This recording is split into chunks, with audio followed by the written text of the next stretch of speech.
réagir face aux insultes et aux moqueries? Je vais vous donner les conseils de plusieurs stoïciens, Sénèque, Épictète et Marc Aurèle. Alors, les conseils de Sénèque. Pour Sénèque, il ne faut pas se sentir blessé par des moqueries, des injures, parce que si elles sont vraies, ce ne sont pas des insultes.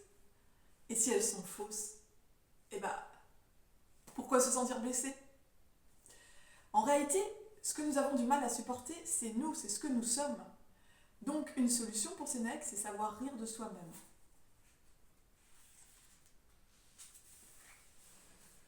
Tel s'est moqué de mon étourderie, de ma myopie, de mes jambes grêles ou de ma taille. Où est l'insulte si on entend de sa part ce qui est manifestement vrai? Pourquoi nous blesser si l'on imite notre manière de parler ou notre démarche, si l'on contrefait quelques défauts de notre corps ou de notre langage? Comme si tout cela devenait plus notoire par cette imitation que par nos propres façons d'être. Nous entendons parfois parler à contre-cœur de notre vieillesse, de nos cheveux blancs, toutes choses à quoi nous avons souhaité d'arriver.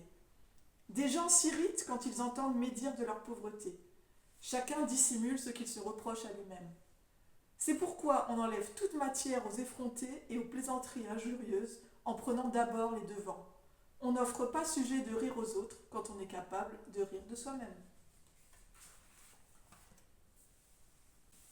Pour Épictète, le sage doit garder sa tranquillité et sa douceur.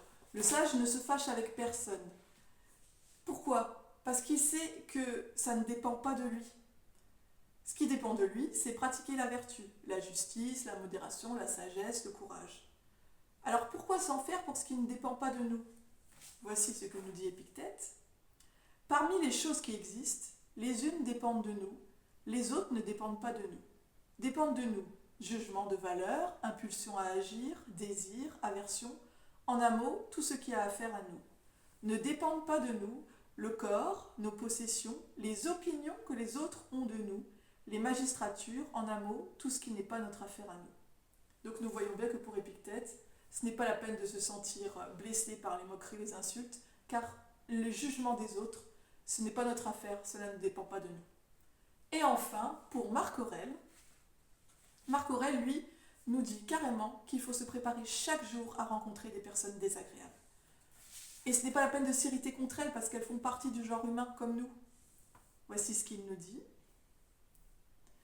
Se dire à soi-même dès le matin, je vais me rencontrer avec un fâcheux, un ingrat, un insolent, un fourbe, un envieux, un égoïste. Ils ont tous ces vices par suite de leur ignorance du bien et du mal.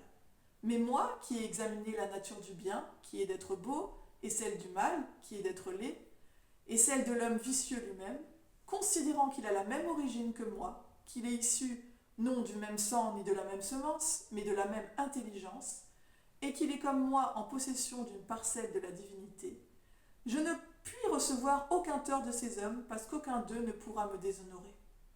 Je ne puis non plus ni m'irriter contre un frère, ni m'éloigner de lui.